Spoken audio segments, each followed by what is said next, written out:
as they would have you believe. But because we literally built a second city on the ashes and debris of the first city. A little bit more history to go across that bridge. That's the approximate location of Fort Dearborn.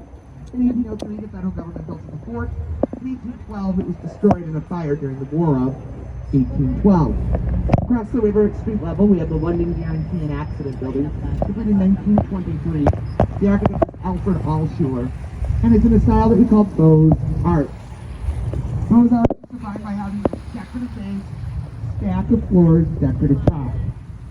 It's now the home to the London House Hotel, which is a boutique hotel that got its name from a jazz club that used to be in there called the London House.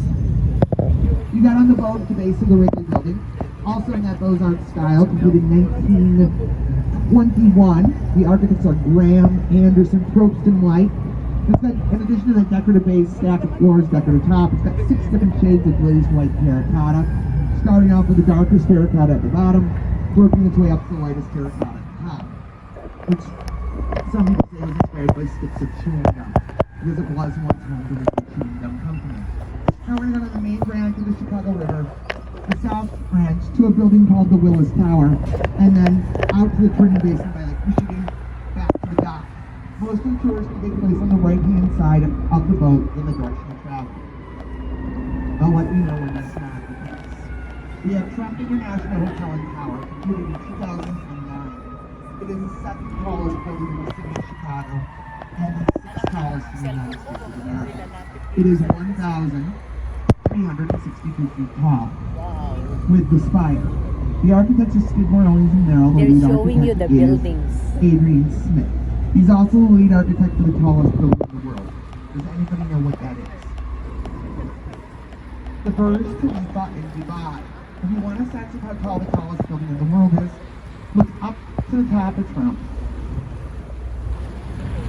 And double it. Then we've got this black steel skyscraper, the American Medical Association building. It's architecturally significant insofar as it is Mies van der Rohe's final building. He died in 1969.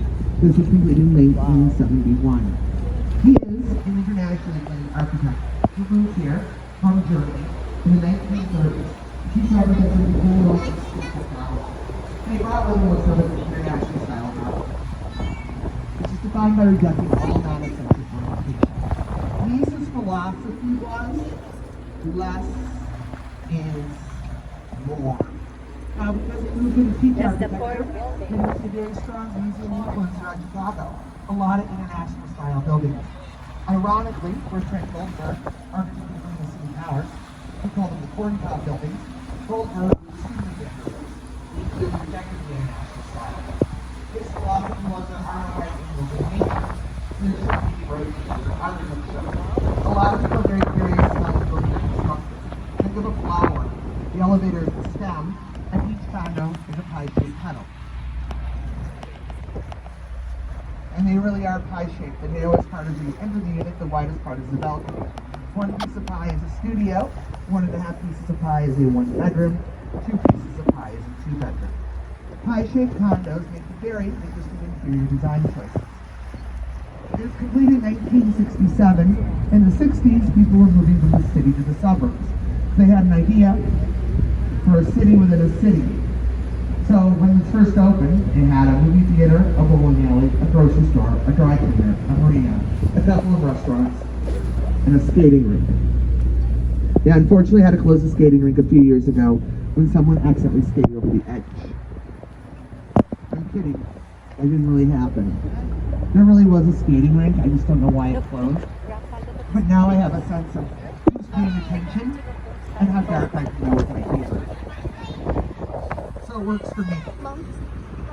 Now, we've got this blue glass building with the silver steel, that's the American Bar Association building in 1986. The architects are Skidmore, Owings & Merrill. And it's postmodern. In juxtaposition to the Lee Murdoch Center. This red brick masonry construction building. Completed in the early 1900s. George Nimitz. Nimitz is known for his industrial work. Now, it's a converted warehouse. If you're taking this tour in the early 1900s, there's a chance you'll probably be looking at this industrial buildings. This is one of the few remaining left on the river. If you look up, there's a clock tower. There are lots of clock towers in Chicago. Anybody want to know why? Believe it or not, in early 1900s, not everyone could afford an iPhone. That's all it's taking about 10 minutes. I can't afford one now. They're like $1,600. Now we have this blue-green glass building with a silver steel, 300 North LaSalle, completed in 2009. The architects are Picard and Chilton, and it is LEED certified platinum. So LEED stands for Leadership in Energy and Environmental Design. Platinum is the highest designation you can get. Lots of different features that make this building worthy of a platinum designation. It's got a rooftop garden to mitigate rainfall. It uses river water for its cooling system. So it takes the river water in, uses to cool down the air conditioner, and then spits it out to the rear tube warmer. It is one of about a dozen buildings on the river that use river water for its cooling system. Then we have the merchandise mart of Chicago in 1931.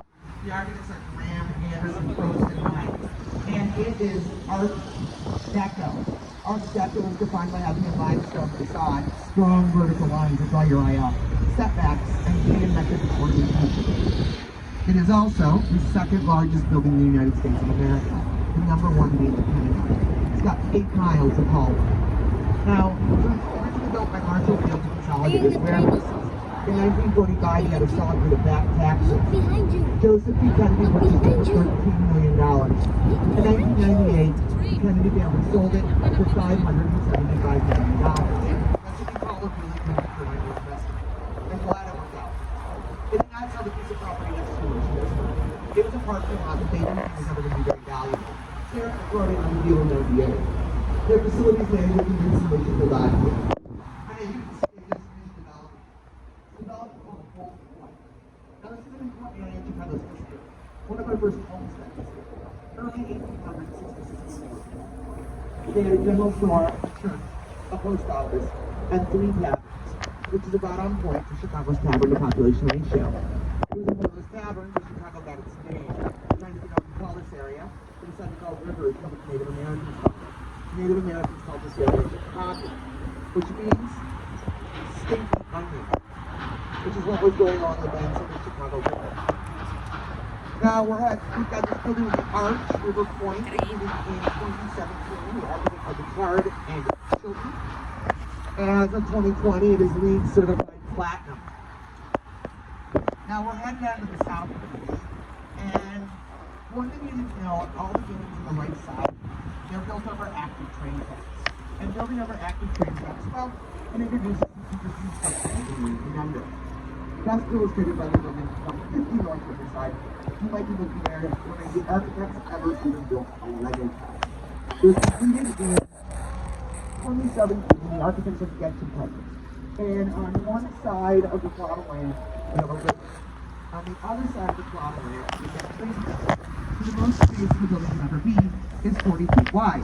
And you can't build a very tall building on a